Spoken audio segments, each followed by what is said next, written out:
জারণ সংখ্যা দিয়ে না প্রতি বছর তোমাদের কোনো না কোনো ভাবে একটা নাম্বার বা 2 নাম্বার কিন্তু দিয়েই দেয়, সেটা ব্যতিক্রমী হোক বা এমনি নর্মাল তোমাদের কিন্তু জারণ সংখ্যা বার করতে হোক তোমাদের কিন্তু দিয়ে দেয়। তাই জন্য জারণ সংখ্যা যতটা সহজ ততটা কিন্তু ভুল হয় অনেকের, কারণ অনেকটা ব্যতিক্রমী বিষয়টা এখানে রয়েছে। আজকের কিন্তু তোমাদের সেই জারণ সংখ্যা বার করার ব্যাপারে বা গণনা করার ব্যাপারে যে সমস্ত ত্রুটিগুলো হয় সেগুলো নিয়েও আলোচনা করব, এবং গোড়া থেকে টোটালি একদম প্রথম থেকে লাস্ট অবধি যে যে প্রশ্নগুলো আসতে পারে বা ব্যতিক্রমী ব্যাপারগুলো আছে বা নর্মালি কি নিয়ম আমাদের ফলো করতে হবে সব কিন্তু আমরা এই ভিডিওতে আলোচনা করব। আমি তোমাদের মঙ্গল স্যার। আজকে তাহলে জারণ সংখ্যার এই ভিডিওতে একদম শুরু থেকেই পুরোপুরি মনোযোগী হয়ে তোমরা পড়ো, এবং আশা করছি যে এই ভিডিওটা শেষ হতে হতে কিন্তু তোমাদের সমস্ত সমস্যা কিন্তু দূর হয়ে যাবে। চলো শুরু করা যাক। দেখো তোমাদের কিন্তু দেখবে যে আমি এই যে ছবিগুলো দিয়েছি এইরকম করে কিন্তু তোমাদের জারণ সংখ্যা কিন্তু বার করতে দেবে। বললো যে H2SO4 দিয়ে সালফারের মাথায় দিয়ে দিবে কি না স্টার চিহ্ন দিয়ে দেবে, তোমাকে বলবে তার মানে সালফারের তোমাকে বার করতে হবে। একই রকম এখানে একটা ভিন্নধর্মী চিত্র দেখতে পাচ্ছ, এই চিত্রটার গুরুত্ব কি আমরা এই ভিডিওটার শেষ হতে হতে মানে একটু পরেই আমরা বুঝে যাব যে কেন এই ডায়াগ্রামটা আমি এঁকেছি। এই রকম টাইপের কিন্তু কিছু চিত্র সাহায্যে ডায়াগ্রাম বা ফর্মুলার সাহায্যে কিন্তু আমাদের সলিউশন করতে হবে। সেখানে ক্রোমিয়ামের নিচে স্টার মার্ক আছে, মানে ক্রোমিয়ামটাকে কিন্তু ক্রোমিয়ামের জারণ সংখ্যা আমাদের বার করতে হয়। তো একদম গোড়া থেকে যদি আমি শুরু করি বিষয়টাকে, তাহলে কিন্তু আমাদের প্রথমে বাবু দুটো বিষয় কিন্তু জানতে হবে, দুটো টার্ম। এক নম্বর হচ্ছে কি না, এক নম্বর হচ্ছে জারণ অবস্থা।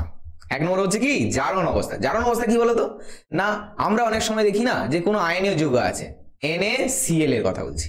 NaCl আমরা সবাই দেখেছি, NaCl কে ভাঙলে কি হয় Na+, তার সাথে হয় Cl-, তাই না?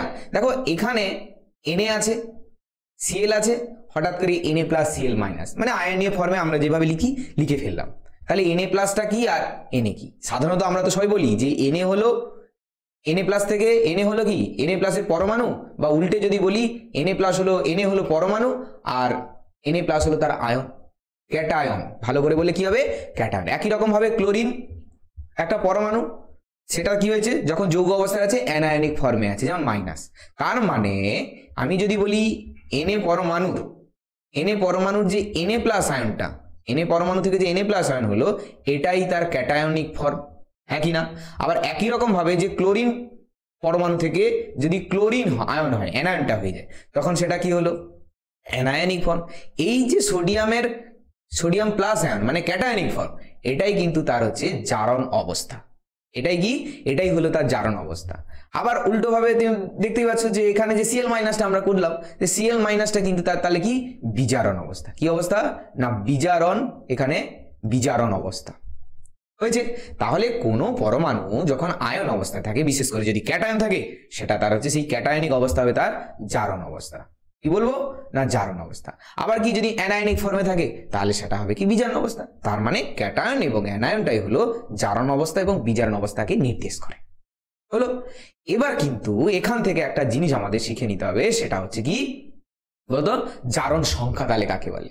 দেখো আমি এখানে লিখেছি যে তোমরা শিখলে তাহলে যে জারণ অবস্থা বিজারণ অবস্থা সম্পর্কে, কিন্তু এর সাথে একটা রিলেশন আছে। যে ধরো সোডিয়াম, আবার লিখছি NaCl, আমরা কি লিখছি NaCl লিখলাম। দেখো সোডিয়ামের জারণ অবস্থা ছিল কি +1, ক্লোরিনের কি ছিল -1, তাই নয় কি ক্লোরিনের ছিল -1, মানে একটা যৌগের মাথায় আমরা লিখে দিলাম, তাই তো।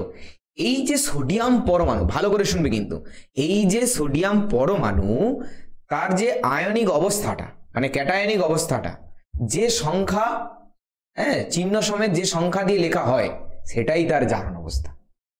জারণ অবস্থাটা কি না, জারণ অবস্থা বললাম জারণ সংখ্যা। তাহলে জারণ অবস্থা হলো কোনো পরমাণু যদি ক্যাটায়ন বা অ্যানায়ন অবস্থায় থাকে সেটা জারণ অবস্থা আমরা বলতে পারি, বলা হয়।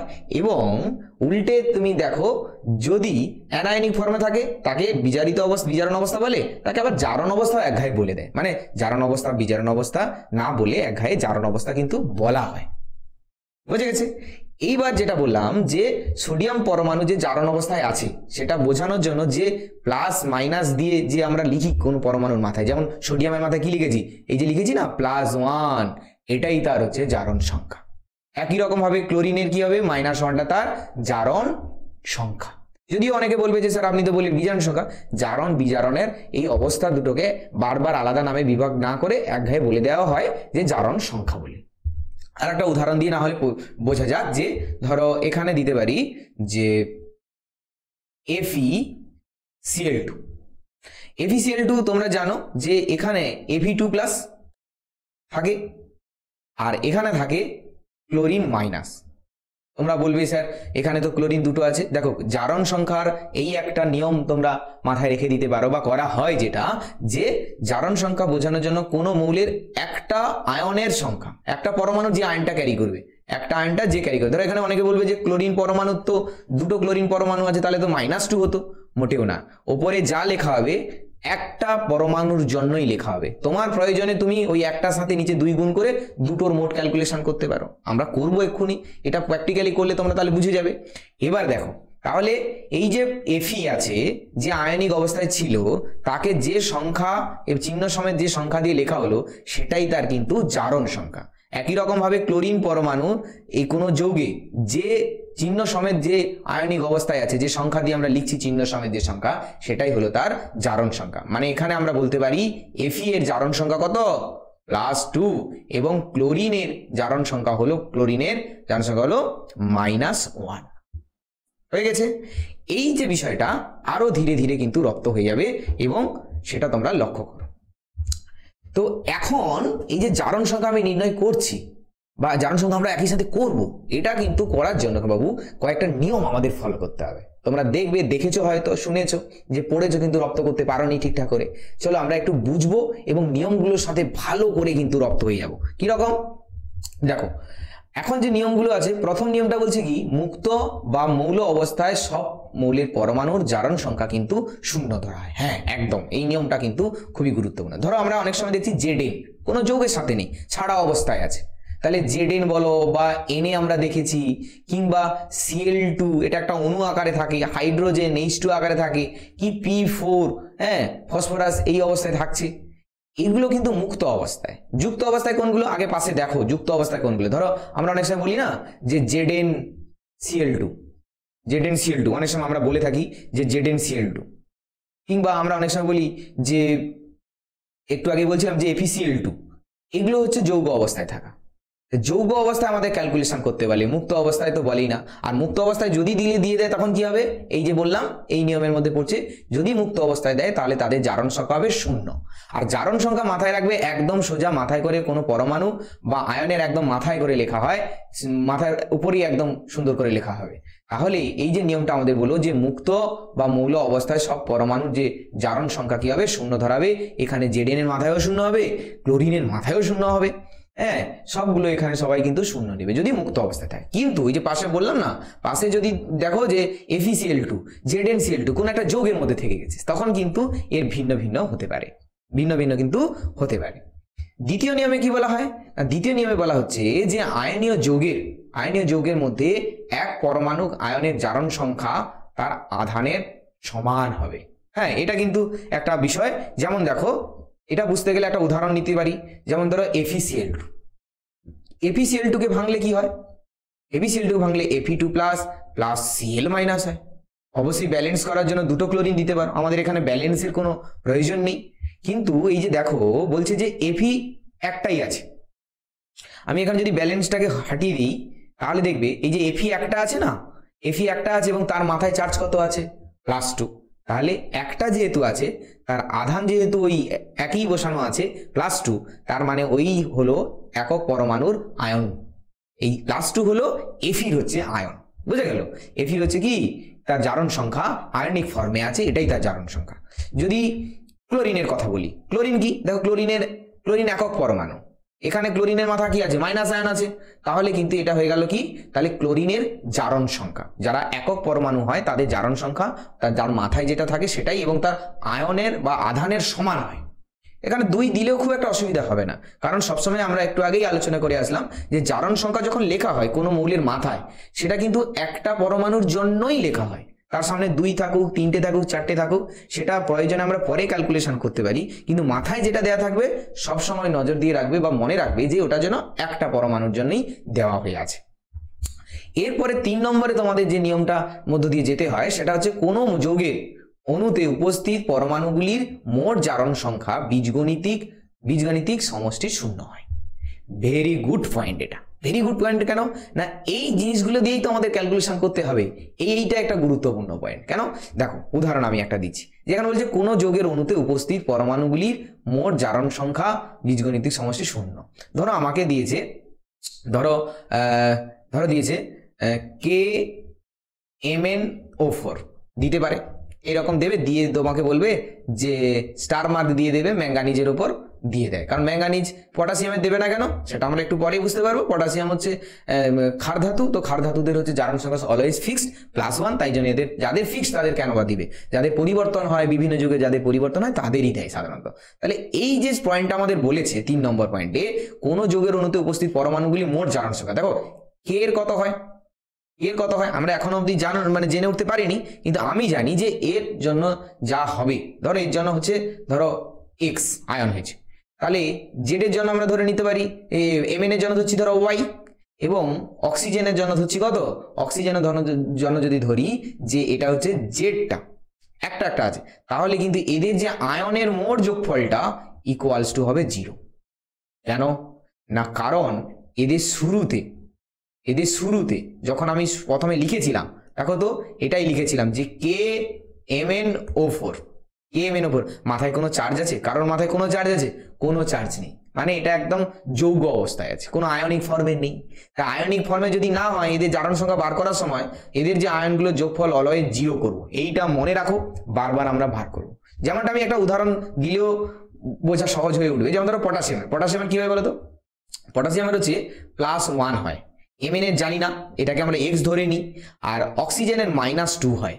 এবার যদি ক্যালকুলেশন করি, এই যে 0 ফরমেশনটা কেমন হয় জানো তো, শুরুতেই তো এর কোনো আয়ন ছিল না KMnO4 এর, তার জন্য হচ্ছে আমরা তাহলে বার করতে পারি, যদি এখানে Mn এর বার করতে পারে, তাহলে +1 পটাশিয়ামের জন্য, Mn এর হচ্ছে x ধরছি, প্লাস হচ্ছে এখানে 4টে অক্সিজেন আছে ইন্টু -2, এইটা কিন্তু করতে হবে।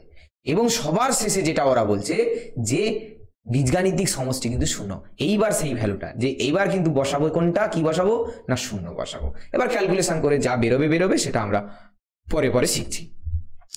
এবার আসি 4 নম্বর পয়েন্ট। 4 নম্বরে বলছে বহু পরমাণুক আয়নের উপস্থিত সব পরমাণুর জারণ সংখ্যার সমষ্টি আধানের সমান হয়।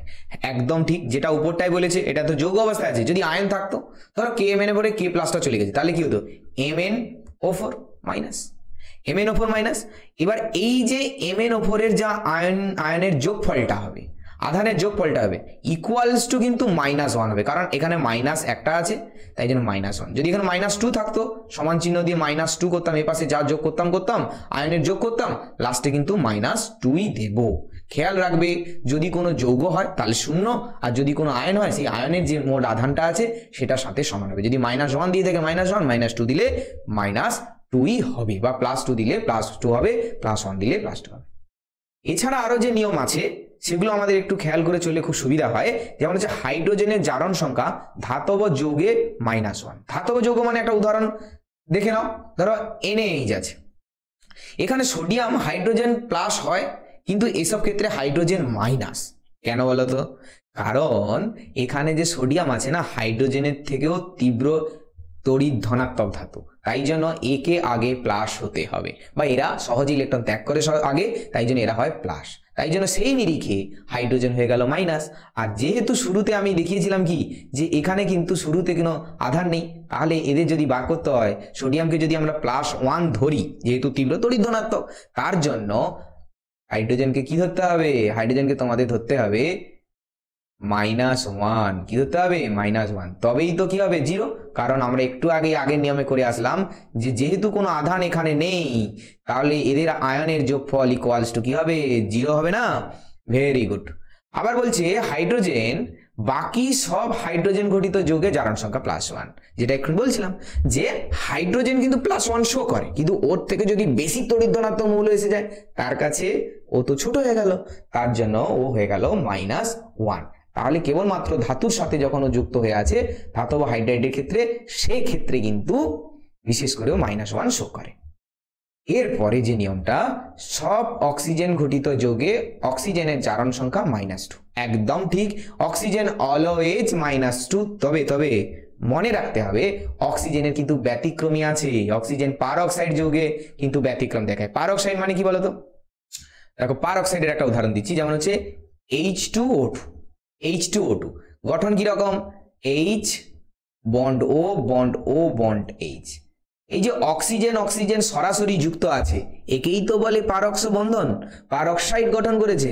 অক্সিজেন অক্সিজেন যদি সরাসরি যুক্ত থাকে সেক্ষেত্রে কিন্তু -2 হবে না, -1। সেক্ষেত্রে কত হবে? -1 হবে। তাই জন্য মনে রাখবে, বিশেষ কিছু তো ব্যাপার, কয়েকটা ব্যাপার মনে রাখবে, তবে কিন্তু রপ্ত করতে হয়। এটা একদম খাঁটি সত্য, মেনে নিতে হবে তোমাদের, যে রপ্ত না করলে কিন্তু তোমরা এটা করে উঠতে পারবে না। এবার সুপার অক্সাইড আছে। সুপার অক্সাইড মানে কি? যারা হচ্ছে তীব্র তড়িৎ ধনাত্মক ধাতু, যেমন হচ্ছে উদাহরণস্বরূপ বলা যেতে পারে KO2। এক্ষেত্রে কিন্তু অক্সিজেনের আবার জারণ সংখ্যা আলাদা, কারণ পটাশিয়াম কি হয়? তীব্র তড়িৎ ধনাত্মক ধাতু। পটাশিয়াম তীব্র তড়িৎ ধনাত্মক ধাতু, O+1 ক্যারি করে। কি করে? +1। আর অক্সিজেন কটা আছে? এখানে দুটো আছে, ধরে নিচ্ছি একটা অক্সিজেনের এক্সটা আধান কত জানি না তো, এক্সটা দুটো আছে বলে 2x। আর ওভারঅল মাথায় এদের কোনো চার্জ আছে? চার্জ নেই, তাই জন্য কি ধরতে বলা হয়েছিল? 0, তাই না? তার মানে এখানে যদি বলি তাহলে 2x = +1টা বসে গেলে -1, মানে x = -1/2।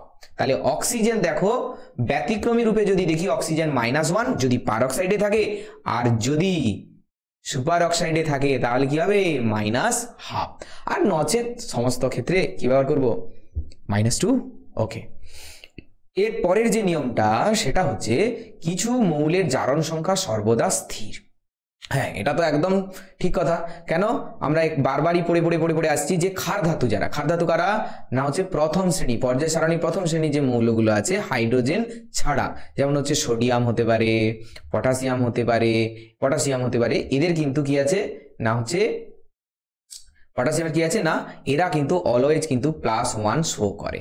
শুধু তাই নয়, যারা ক্ষারীয় মৃত্তিকা ধাতু আছে, ক্ষারীয় মৃত্তিকা ধাতু মানে পর্যায় সারণীর দ্বিতীয় শ্রেণী যেটা, হ্যাঁ, দ্বিতীয় শ্রেণীর মৌল কারা কারা?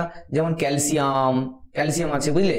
যেমন হচ্ছে কি ক্যালসিয়াম আছে, হ্যাঁ, তার সাথে কি আছে না ম্যাগনেসিয়াম আছে, ক্যালসিয়াম আছে, ম্যাগনেসিয়াম আছে, স্ট্রনসিয়াম আছে, এরা কিন্তু অলওয়েজ +2 আধান শো করে, অলওয়েজ কিন্তু +2 আধান শো করে। তাহলে যারা ক্ষার ধাতু তারা +1, যারা ক্ষারীয় মৃত্তিকা ধাতু তারা +2 আধান শো করে। এগুলো আমাদের একটু করে মনে রেখে দিতে হবে। এরপরের নিয়ম সেটা হচ্ছে নিম্নলিখিত আয়নগুলির জারণ সংখ্যা সর্বদা নির্দিষ্ট।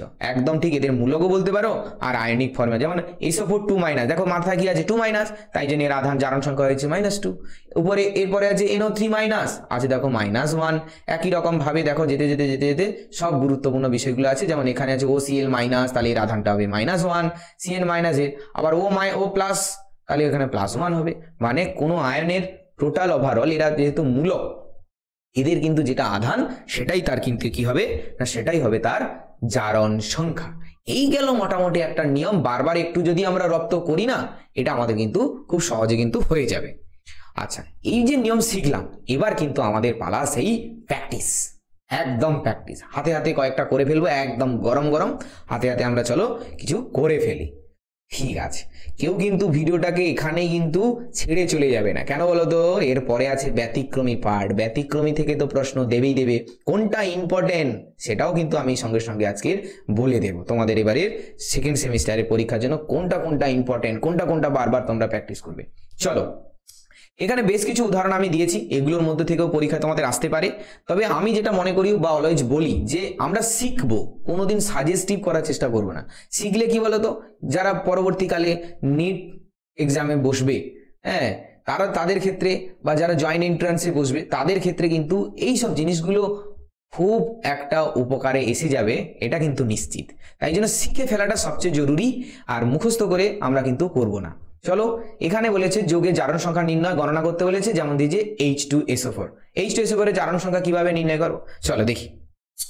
এখানে প্রথমত এখানে তোমাদের এইভাবে দেবে না, তোমাদের এই H2SO4 দেওয়ার পরে মাথায় দেখবে একটা স্টার মার্ক দেওয়া থাকবে, এরকম স্টার মার্কটা এটাই নির্দেশ করবে যে কার জারণ সংখ্যা নির্ণয় করতে হবে, আর জারণ সংখ্যা নির্ণয় করতে হবে। যার জারণ সংখ্যা নির্ণয় করতে বলবে, বাদ বাকি মান কিন্তু আমাদের ওই যে নিয়ম পড়লাম না, ওই নিয়ম থেকে কিন্তু আমাদের করে ফেলতে হবে, বুঝেছো?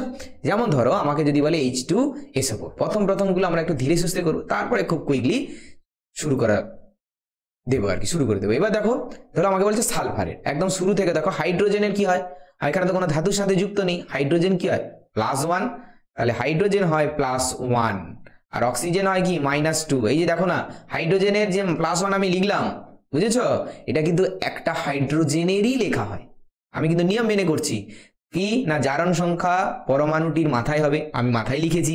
আবার দেখো যে হাইড্রোজেনের জারণ সংখ্যা +1, একটা হাইড্রোজেন পরমাণুর কিন্তু, একটা হাইড্রোজেন পরমাণুর কিন্তু +1, তাই জন্য আমি তার মাথায় লিখেছি কিন্তু +1, কিন্তু লিখিনি দুটোর জন্য যে +2 সেটা কিন্তু লিখিনি, কিংবা তারপরে যে অক্সিজেনের যে একটার জন্য -2 সেটাই লিখেছি, কিন্তু যে 4টে আছে 4 দুগুণে 8 মানে -8 সেটা কিন্তু আমি কিন্তু করিনি। মানে মাথায় সবসময় তোমরা একটার জন্য করবে, বা যদি দেওয়া থাকে সেটা একটার জন্য কিন্তু ধরে নিয়ে আমাদের বাকি ক্যালকুলেশন করতে হবে। চলো কিভাবে করবো তাহলে, একটার জন্য যদি +1 হয় তাহলে কটা আছে, দুটো প্লাস, পরেরটায় যাবো সালফার জানি না, ধরে নাও এক্সটা প্লাস, তারপরে হচ্ছে অক্সিজেনের একটার জন্য কি হয় -2 ইন্টু কটা 4টা আছে, এই গেল আমাদের হচ্ছে এই পাশের আয়নের গণনা। সমান চিহ্ন দিয়ে কত লিখবো, শুরুতে দেখো না, শুরুতে মনে করতে পারছো এখানে কোনো আয়ন ছিল, এই শুরুতে কোনো কিন্তু আয়ন নেই, শুরুতে দেখেছো কোনো আয়ন ছিল, শুরুতে আয়ন ছিল না, তো আমরা আমাদের প্রয়োজনে করেছিলাম, যে শুরুতে করেছিলাম, এখানে দেখো কোনো আয়ন নেই, তার মানে কি হবে 0 হবে, বলেছিলাম যদি আয়ন না দেয়া থাকে তাহলে 0, আর যদি আয়ন দেয়া থাকে সেই আয়নটাই বসে যাবে, যদি -1 হয় -1, +1 হলে +1, +2 হলে +2। আচ্ছা এবার ক্যালকুলেশন করি, এখানে দেখো +1 × 2 সমান হচ্ছে +2 + x মাইনাস 2 × 4 = 8 = 0, তার মানে x সমান তোমরা দেখতে পাচ্ছ কত দাঁড়াচ্ছে, x সমান দাঁড়াচ্ছে এ পাশে -6 মানে +6।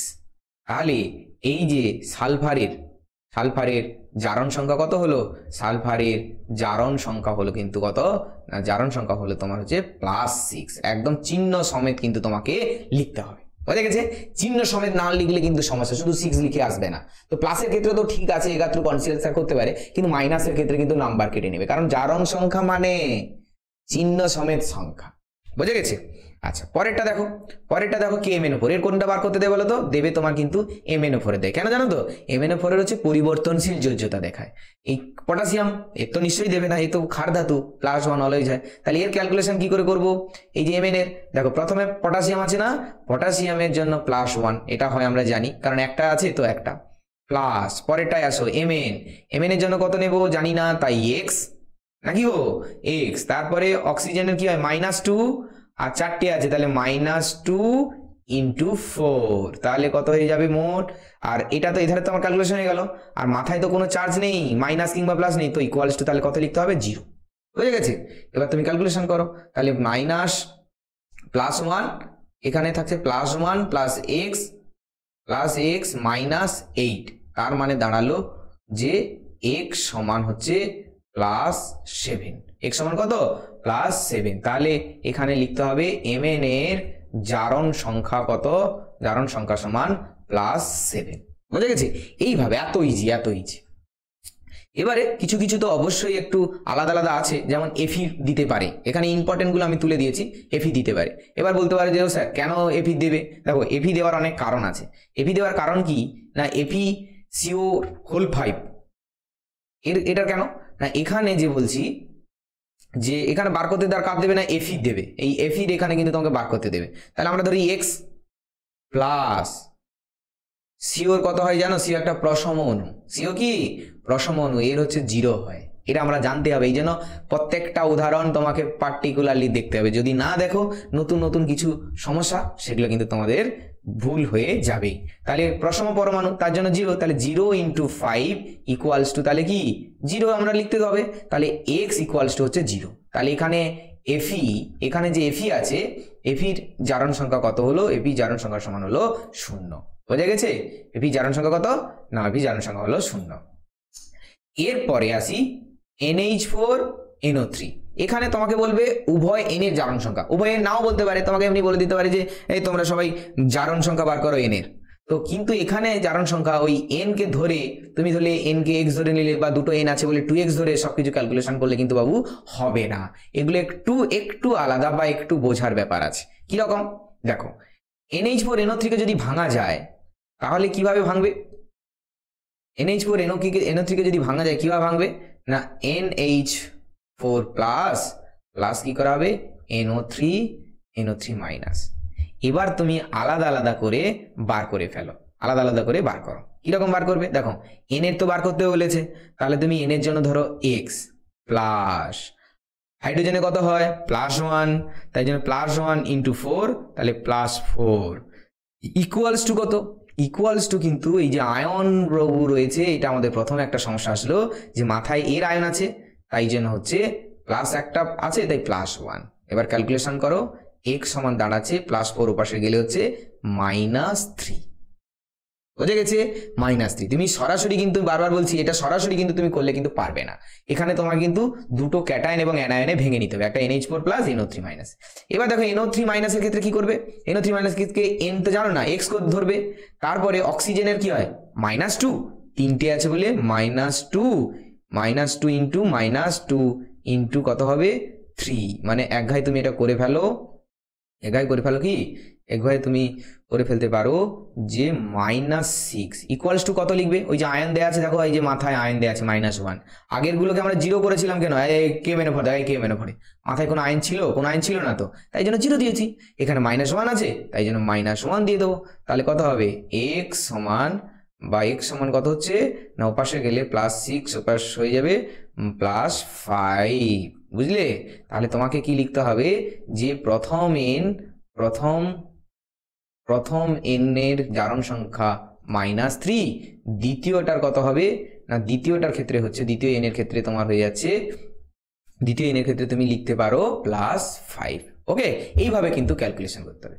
পরেরটাও ঠিক একই রকম, যেমন হচ্ছে CaOCl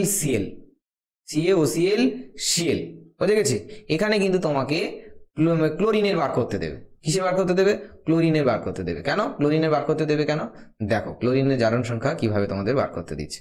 প্রথমে এর যে ফরমেশনটা এইভাবে লেখা যায় যে ক্যালসিয়াম 2+ হয়, আমরা জানি যেহেতু বলেছিলাম এটা ক্ষারীয় মৃত্তিকা ধাতু, তাই +2, তাহলে এই টোটালটা হবে -2, তার মানে OCl মাইনাস, আরেকটা হবে Cl মাইনাস। তো Cl মাইনাস যেহেতু সরাসরি বেরিয়ে গেছে, তো এখানে Cl এর জারণ সংখ্যা কত হবে -1, কিন্তু এখানে কত হবে দেখো, অক্সিজেনের জন্য -2, ক্লোরিনের জন্য জানি না x ইকুয়ালস টু -1, তাহলে x সমান তোমার হলো যে -1 আর ওপাশে গেলে +2 ইকুয়ালস টু হচ্ছে +1, বোঝা গেল। তাহলে ক্লোরিনও এখানে কিন্তু ডিটেল করে গেল আমাদের সাথে, যে ক্লোরিনের 2 রকমের কিন্তু জারণ সংখ্যা আমরা দেখতে পেলাম। তাহলে আয়নিক ফর্মে যদি না ভাঙো তাহলে কিন্তু তুমি মোটেই বুঝতে পারবে না। আর এগুলো অ্যাকচুয়ালি কিভাবে তুমি আয়নে ভাঙবে, এটা যদি তুমি আমাকে প্রশ্ন করো, আমি তোমাকে একটা কথা বলতে পারি যে অগাধ প্র্যাকটিস একটা বিষয় থেকে যাচ্ছে। প্র্যাকটিস যদি বেশি না করো না বাবু, তোমাদের কিন্তু খুব সমস্যা পড়ে যাবে, খুব সমস্যা। এবার করতে করতে একটা জিনিসকে রপ্ত হয়ে গেলে তুমিও প্রত্যেকটা বিষয়ের উপর মাস্টার হয়ে যাবে, বুঝে গেছি। তো KOCl এর ব্যাপারটা আশা করি বোঝা গেছে। তাও আমি তোমাদের একটা জিনিস বলে দিচ্ছি, দেখো এই ডায়াগ্রামটা কেমন হয়, ক্যালসিয়ামের যোজ্যতা 2, 2 হাতে OCl, একটাতে Cl আছে, এরকম ভাবে গঠন থাকে। তো এখানে আমরা এইভাবে কিন্তু করে ফেলবো। আচ্ছা, অবশেষে একটা পড়ে রয়েছে যে Cu2 প্লাস হচ্ছে Fe, এখানে Feর কিন্তু বার করতে দেয়, কার বার করতে দেবে না, Feর বার করতে দেবে। তুমি কি করে করবে দেখো, Cu কিন্তু কপার হচ্ছে এখানে 2 অবস্থায় আছে, কপার হচ্ছে 2+, কটা আছে 2টো, বুঝলে। Fe জানি না, ধরছি Feর x, বোঝা গেছে।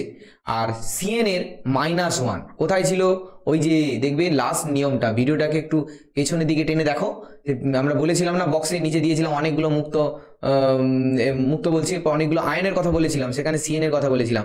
Cn না -1, Cn কি হয় -1, তাহলে -1 ইন্টু করে দাও 6, 6টা, আর ওভারঅল কিন্তু 0 করে দাও, ওভারঅল কি করবে 0 কিন্তু করে দাও, তাহলে তোমার পড়ছে কত +2 × 2, তাহলে +4, এদিকে x -6 ইকুয়ালস টু 0, কত হচ্ছে ইকুয়ালস টু হচ্ছে 0। তাহলে মোট কত দাঁড়ালো না, x ইকুয়ালস টু তোমার দাঁড়াচ্ছে যে +2, ইকুয়ালস টু কত দাঁড়ালো না, ইকুয়ালস টু দাঁড়াচ্ছে +2 ওপাশে আসলে, তাহলে এখানে Fe জারণ সংখ্যা কত +2। এইভাবে ধাতে নাতে তোমাদের কিন্তু প্র্যাকটিস করতে হবে, খাতা নিয়ে কিন্তু প্রতিনিয়ত প্র্যাকটিস করতে হবে। ভিডিওটাকে সেভ করে নিও বা লাইক করে রেখে দিও, হ্যাঁ, যে কোথাও বা ডাউনলোড করে রেখে দিতে পারো, তোমরা ধীরে ধীরে কিন্তু রপ্ত করবে, না রপ্ত করলে কিন্তু বুঝতে পারবে না। এরপরে এগুলো তো নর্মালি আমাদের কিছু করা হয়ে গেল, কিন্তু সমস্যা আছে কি কিসে জানো তো? ব্যতিক্রমী পার্টে। ব্যতিক্রমী কিন্তু বেশ কিছু রয়েছে, সেই বলেছিলাম তোমাদের কিছু ব্যতিক্রমী করে দেখাবো, যেগুলো কিন্তু নর্মালি গণনা করলে আসে না, সেগুলোকে কি করে করবো সেটাও কিন্তু আমাদের কিন্তু করে ফেলতে হবে। এই এসে গেছে বেশ কয়েকটা উদাহরণ। তো এই প্রসঙ্গে যাওয়ার আগে একটা কথা বলে দিই, চ্যানেলটাকে অবশ্যই অবশ্যই সাবস্ক্রাইব করবে যদি তোমাদের একটু ভালো লাগে। আমরা পরিশ্রম করছি তোমাদের জন্য, আর তোমরাও অবশ্যই লাইক করে শেয়ার করে দিও বন্ধুদের সাথে, তাদেরও উপকার হলো আর আমাদেরও। এবং তুমি বরাবরই যেমন ভালো ছেলের মতো পড়াশোনা করছো, আশা করি তুমি এবং তোমরা সবাই সবাই কিন্তু ভালো করে প্রত্যেকটা পার্টকে রপ্ত করবে, প্রত্যেকটা কেমিস্ট্রি যে আমরা বিষয়গুলো আলোচনা করছি প্রত্যেকটা ভিডিওকে কিন্তু ভালো করে দেখবে পড়াশোনার সাথে সাথে। কারণ কেন বলো তো, পড়তে পড়তে অনেক সময় আমাদের ভালো লাগে না, একটু ভিডিও দেখি, যদি এইরকম শিক্ষণীয় কিছু বিষয় দেখি, সেটা আমার হোক বা অন্য কোনো শিক্ষকের হোক, দেখতেই পারো, অবশ্যই তোমাদের কিন্তু কিছু না কিছু অবশ্যই প্রোগ্রেস হবে। তো চলো শুরু করি যে ব্যতিক্রমী অংশটুকু নিয়ে। ব্যতিক্রমীর কথা যদি বলি, এখানে দেখো জারণ সংখ্যা নির্ণয় কিছু ব্যতিক্রম। ব্যতিক্রম বলতে কেন এটাকে ব্যতিক্রম বলা হয় জানো তো? ধরো ক্রোমিয়ামের বার করতে দেয়, কার বার করতে দেয়? ক্রোমিয়ামের। নিচে সালফারের বার করতে দেয়, তারপরে হচ্ছে তোমার নিচেরটাও সালফারের বার করতে দেয়। তাহলে তুমি কি করে বার করবে? আমার আগে আগে যদি করতে পারো অবশ্যই করে ফেলো, ইটস ভেরি গুড। দেখো ক্রোমিয়ামের কিরকম করতে হয়। ক্রোমিয়ামে যদি আমরা নর্মালি যেরকম করেছিলাম সেরকম যদি করি, তাহলে কি হবে বলতো? ক্রোমিয়ামকে আমরা এক্স ধরে ফেলবো, প্লাস অক্সিজেন কত হয়? -2 হয়। তাই জন্য অক্সিজেনে যদি -2 করি, হ্যাঁ, অক্সিজেনে যদি -2 করি, তাহলে 5টার জন্য কত হচ্ছে? 5টার জন্য গুনে নাও, 5টার জন্য হচ্ছে -10। তাহলে এখানে এক ঘায়ে তুমি করে ফেলতে পারো -10 = 0। তার মানে x = +10, x = +10 হওয়ার কথা। কিন্তু স্যার এটাই তো হবে, কিন্তু এটা হবে না। কেন হবে না? তার কারণ হচ্ছে ক্রোমিয়ামের যোজ্যতা হচ্ছে +6, এর বেশি। মানে কেন না, এর ইলেকট্রন বিন্যাস ক্রোমিয়ামে করলে দেখবে 5d তে যে এর বাইরের কক্ষে মিলিয়ে 5টা, আর 5d বলছি 3d-তে 5টা, এবং হচ্ছে ওর 4s-এ 1টা, মিলিয়ে মোট হচ্ছে 6টা। মানে ক্রোমিয়ামের সহজ কথায় যদি বলা যায়, ক্রোমিয়ামের বাইরের কক্ষে 6টা ইলেকট্রন আছে। সেই 6টা ম্যাক্সিমাম করতে পারে জারণ সংখ্যা, 6টা ইলেকট্রন নয়, 6টা ম্যাক্সিমাম জারণ সংখ্যা করতে পারে। এই 6টার বেশি যদি হয়ে যায়, মানে কোনো পরমাণুর যদি ইলেকট্রন সংখ্যার বেশি যদি তার জারণ সংখ্যা শো করে, সেক্ষেত্রে কিন্তু তার সেটা ভুল জারণ সংখ্যা হিসেবে কিন্তু মানা হবে। তাই জন্য কিন্তু এখানে কিন্তু ক্রোমিয়ামের ক্ষেত্রে +10 কথাটা কিন্তু একদম ভুল আনসারের মধ্যে ফেলা হলো। কি হবে তাহলে? কি হবে এবার লক্ষ্য করো।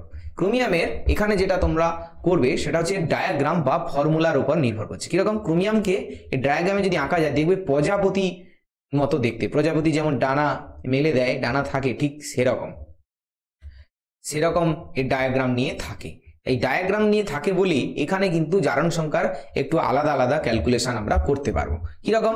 দেখো এইবার যে ডায়াগ্রামটায় যে ক্রোমিয়াম থাকে, ক্রোমিয়াম অক্সাইডটা, সেটা দেখো এখানে দেখো অক্সিজেন, দুটো অক্সিজেন, এই যে অক্সিজেন, এই যে অক্সিজেন, এরা কি করছে? এই অক্সিজেন এবং এই অক্সিজেন এরা কিন্তু -1 ক্যারি, এ -1, এও -1, এও -1, এও -1, আর উপরেরটা একা আছে, তাই জন্য হচ্ছে কি হলো? -2। তার মানে কি, যেগুলো যেগুলো -1 সেগুলো -1, তার কারণ হচ্ছে এরা হচ্ছে পারক্ষ বন্ধন দিয়ে আছে। যেমন এটা একটা পারক্ষ বন্ধন, এটা একটা পারক্ষ বন্ধন, তাই জন্য কি হলো না, হচ্ছে না কি বলো না তোমাদের হচ্ছে যে জারণ সংখ্যা গণনার জন্য যে আমরা বলি পারক্ষ বন্ধনের জন্য কিন্তু -1 যেটা দরকার সেটা হচ্ছে এখানে আছে। এই -1 আর -2 মিলিয়ে আমাদের ক্যালকুলেশন করতে হবে। তাহলে যদি করা যায় যে 4টে -1 আছে, তারপরে কি আছে? একটা -2 আছে, তারপরে ক্রোমিয়ামে জানি না, =0। তাহলে গণনা করলে দেখবে -4 -2 + x = 0, মানে x = +6। এই +6 হলো কিন্তু এর সঠিক উত্তর। এই +6 কি হলো কিন্তু এর সঠিক উত্তর। বোঝা গেছে? এই গেল এটা। এরপরে কি আছে? H2SO5। দেখো এর কিন্তু নর্মালি গণনা করলে যেটা হয় সেটা কি হবে?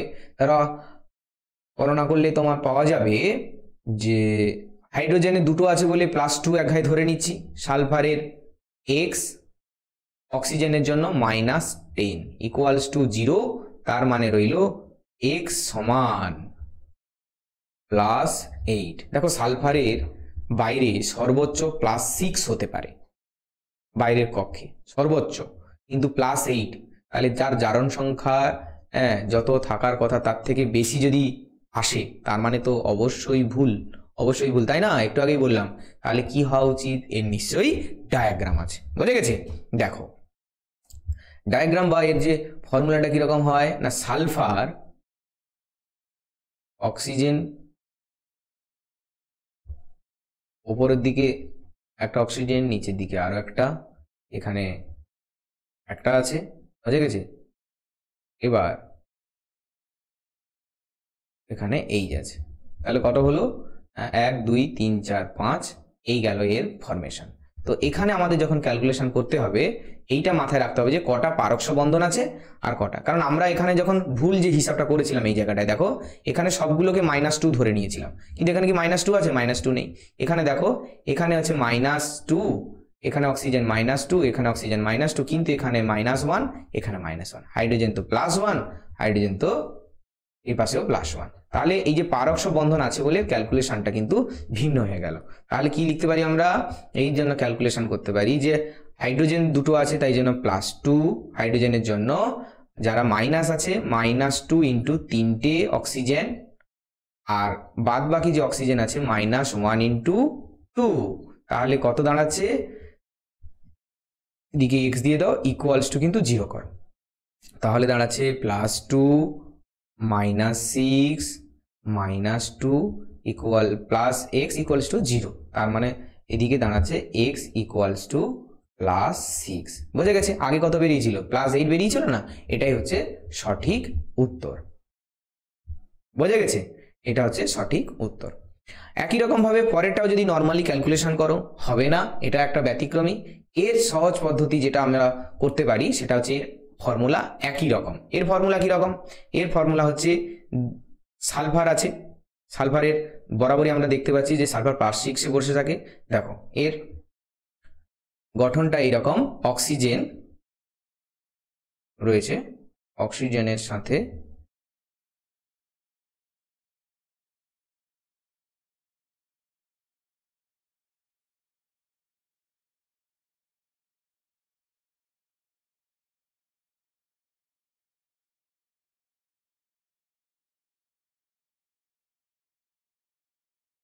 এইটা এখানে তোমরা Na করো, নিচের দিকে অক্সিজেন, উপরে যে লোন পেয়ারটা আছে সালফারে যে দুটো লোন পেয়ার পড়ে আছে, দুটো লোন পেয়ার দিয়ে অসমযোজী বন্ধন করে সালফার আঁকো, তাহলে এই ডায়াগ্রামটা এরকমই। তাহলে এখানে তোমরা দেখতে পাচ্ছ অক্সিজেন -2, এখানে অক্সিজেন -2, এখানে কিন্তু -2, সোডিয়ামের +1, সোডিয়ামের +1, আর সালফারের কত না এইখানটায় তোমাদের একটা বোঝার বিষয় রয়েছে যে দেখো সালফার এখানে যে দুটো অক্সিজেন সালফার আছে যে মাঝে আর ওপরের দিকে, ওপরের যে সালফারটা আমি কালার চেঞ্জ করে দিলে তোমাদের একটু বুঝতে সুবিধা হতে পারে। উপরে যে সালফারটা সবুজ কালিতে করছি, এইটা এই সালফারটা দেখো, এই সালফারটাকে কে দিয়েছে না মাঝের যে সালফারটা সেটা লোন পেয়ার দান করেছে, দুটো লোন পেয়ার। তাই এই যে সালফারটা আছে এই দুটো লোন পেয়ার গ্রহণ করেছে বলে কিন্তু এ হয়ে যাবে কিন্তু -2। মাথায় রাখবে এখানে সালফার কিন্তু দুটো সালফারের যোজ্যতা কিন্তু দুটো আলাদা রকম শো করবে। যোজ্যতা মানে এখানে আমরা জারণ সংখ্যার কথা বলছি, অক্সিডেশন নাম্বার। ওপরে যে সালফারটা আছে সে কিন্তু কি হবে গো -2, আর মাঝেরটা আমাদের ক্যালকুলেশন করতে হবে x ধরে। বোঝা গেছে? তাহলে যদি আমরা করি তাহলে কি হবে না উপরেরটা যেন -2 বসিয়ে দাও। এবার ক্যালকুলেশন করো, দুটো সোডিয়াম আছে তাহলে দুটো সোডিয়ামের জন্য +2 প্লাস অক্সিজেন -2 ওয়ালা অক্সিজেন কটা আছে? একটা, দুটো, তিনটেই -2 জন্য কত -2 × 3টে, তাহলে -6 মানে -2 × 3টে হচ্ছে এটা। বুঝে গেছে? প্লাস একটা সালফার সে -2 নিয়ে বসে আছে, একটা সালফার কি -2 নিয়ে বসে আছে, প্লাস x ইকুয়ালস টু 0। তাহলে +2 -6 -2 প্লাস x ইকুয়ালস টু 0। তার মানে এখানে তোমার x সমান পড়ে রইল কি +6। তার মানে তোমাকে বলতে হবে যে অন্য একটা সালফার -2, অন্য সালফার কিন্তু +6। বোঝা গেছে? এই গেল তিনটে গুরুত্বপূর্ণ ব্যতিক্রম। ভুললে চলবে না, এগুলো ডায়াগ্রাম ধীরে ধীরে রপ্ত করতে হবে। এগুলো যদি একবার ভুলে যাও তাহলে কিন্তু তোমাদের কিন্তু সমস্যায় পড়ে যাবে। এবার চলো পরেরটায়।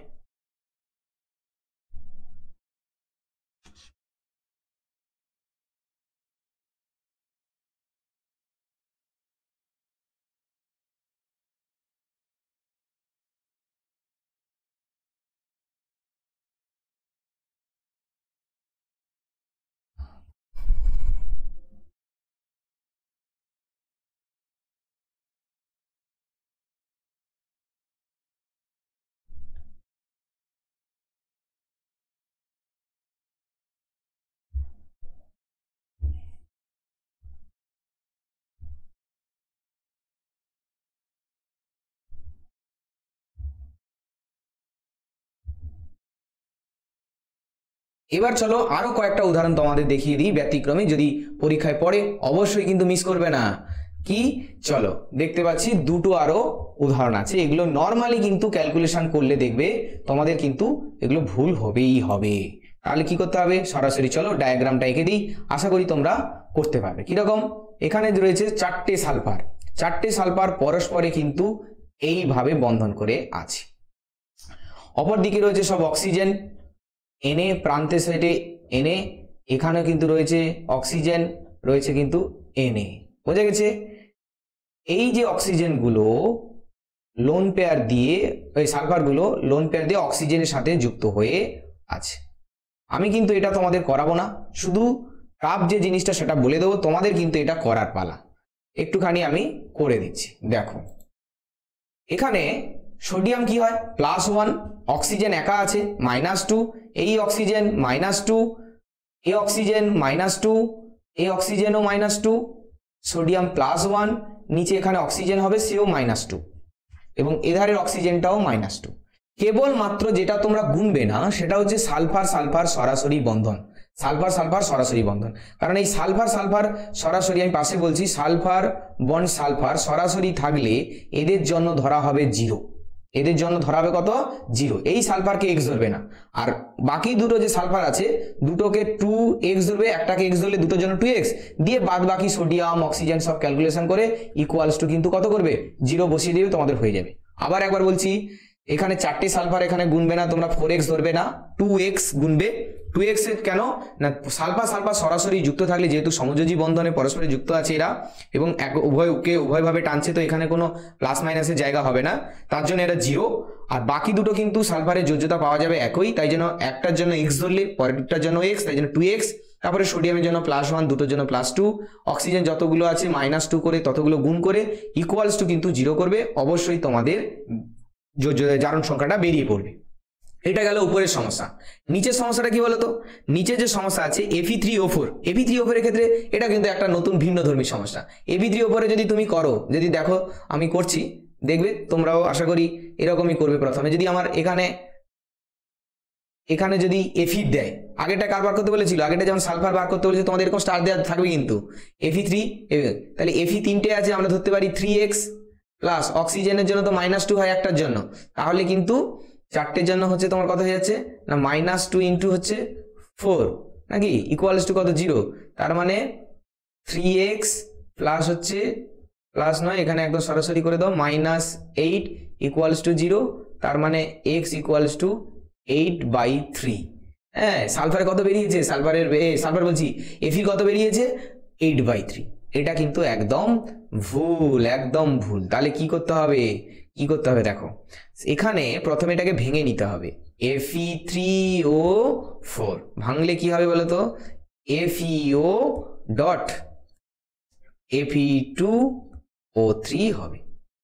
এবার দুটোকে আলাদা আলাদা করে কিন্তু তোমাদের বার করতে হবে, দুটোকে আলাদা আলাদা করে বার করতে হবে। এই এফিরও একবার বার করতে হবে, ওই এফির ক্ষেত্রেও কিন্তু তোমাকে বার করতে হবে। বোঝা গেছে? এইভাবে কিন্তু তোমাদের ক্যালকুলেশন করলে তবে যদি তোমাদের হয়। বোঝা গেছে?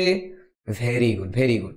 যারা করতে পারবে না আমি একটু করিয়ে দিই তোমাদের, আশা করি তোমরা পারবে, এতক্ষণে তোমরা শিখে গেছো।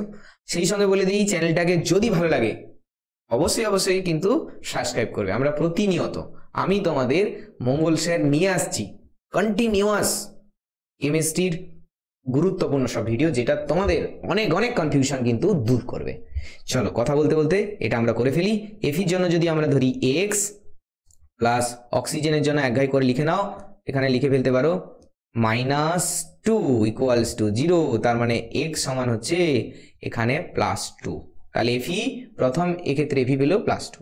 অন্যদিকে কি না, অন্যদিকে এই এফির ক্ষেত্রে যদি আমি ক্যালকুলেশন করি তাহলে এক্স 2x ধরবো, কারণ হচ্ছে দুটো আছে না, তার জন্য হচ্ছে 2x, এরপরে হচ্ছে মাইনাস এক ঘাই সরাসরি করছি কারণ অক্সিজেন তো -2, তাহলে 3 2 6 মানে -6 ইকুয়ালস টু 0, তার মানে x সমান আমরা পেয়ে যাচ্ছি 6/2।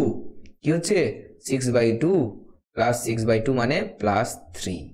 তাহলে দেখতে পাচ্ছ প্রথম এফিটার জারণ সংখ্যা হলো +2 আর দ্বিতীয়টার হলো +3। এই গেল হচ্ছে ব্যতিক্রমী বেশ কয়েকটি উদাহরণ। এগুলোর মধ্য থেকে সাধারণত পরীক্ষায় আসে। আমি যেমনটা তোমাদের বলেছিলাম যে কোন কোনগুলো পড়তে পারে স্যার একটু বলে দিন, স্যার একটু বলে দিন। দেখো প্রথমে বলার কথা আমি বলি, সাজেস্টিভ আমি কখনো করি না, তাও বলে দিচ্ছি। প্রথমে যে CrO5 আমরা করলাম সেটা আসতে পারে, বা একটু আগে যেটা আমরা করেছি যে Na2H2O3 ওখান থেকে আসতে পারে, বা এই পেজ থেকে যে এই স্লাইডটা থেকে আমরা যেটা দেখলাম যে প্রথমেরটা এবং লাস্টেরটা, সেটাও খুব একটা কম গুরুত্বপূর্ণ নয়। তো আমাদের মোটামুটি করে শিখে নিতে হবে। আশা করি তোমাদের বোঝা গেছে। ভিডিওটা খুব সহজ সরলভাবে করার চেষ্টা করেছি। তোমাদের ভালো লাগলে অবশ্যই চ্যানেলটাকে সাবস্ক্রাইব করো। আরও একবার বলছি, বন্ধুদের সাথে কিন্তু শেয়ার করে তাদেরকেও একটু সহযোগিতা করো। আজকের পর্যন্ত এইটুকুই, দেখা হবে কিন্তু পরের ভিডিওতে।